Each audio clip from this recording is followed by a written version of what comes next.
Well, wouldn't it be great to be able to speak to someone who's worked closely with the Chancellor? Well, guess what? That's exactly what I'm about to do. Because I'm joined now by Chris Hayward, who's the Policy Chairman at the City of London Corporation. Chris, thanks for joining us on GB News. So you've had the ear of the Chancellor, so to speak. What kind of things were you recommending to him ahead of today's autumn statement? And marks out of 10, how do you think he's done?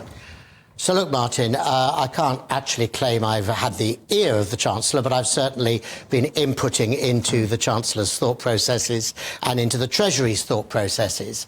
I think today has been a good day for the Chancellor because I think what this government has done is announced an autumn statement that's all about growth. And we've long pushed in the City of London for getting growth back into the British economy.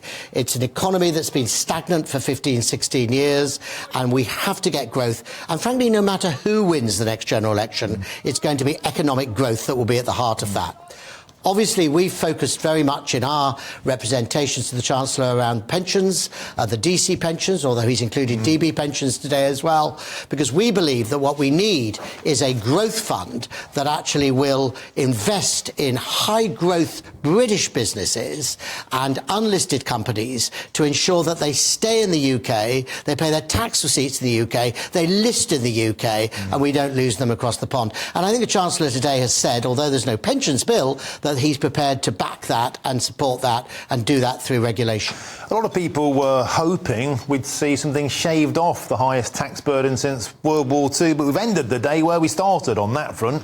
In fact, the thresholds have remained the same, so there's a clear argument that more people will be dragged into paying higher taxes. Is today the limit of Jeremy's generosity, or do you think there could be more to come? Well, look, I mean, there's 2% off NI. Let's be absolutely clear. That is a cut, and it's a welcome cut, and we should accept that. The Chancellor's had to balance this in a very delicate way with keeping inflation down. So any tax cuts you made cannot be at the expense of reigniting inflation. And I think that's the delicate balance he's faced today. He's done as much as he can within the headroom he's got today. Personally, I hope he'll be able to do more in March and the budget next year.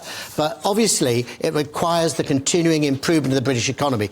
But the economy is getting better. We have seen inflation halved. We see the projection that it will come down to 2%. That was always the target, to get it back to 2%. If the government can do that, because of course we must never forget, inflation in itself is a taxation because it stops people spending. It gives them less to spend in the economy. So I think it's a good day in terms of what the Chancellor has said. I think it's a statement for growth, which was what we were encouraging him in the City of London to do, and he's responded to that request. And are you especially happy for British pensioners? An 8.5% inflation-busting rise, the triple lock safeguarded. Now, there's one voting bloc the Conservatives have to keep happy. Well, look, the government always said it would honour the triple lock. It has honoured the triple lock. I think that's incredibly important. Somebody who's not getting any younger myself, it's important. We've got to keep the pensions up because pensioners, as everyone in this current economic crisis, which incidentally has been driven not just in the United Kingdom, and it's important we make this point,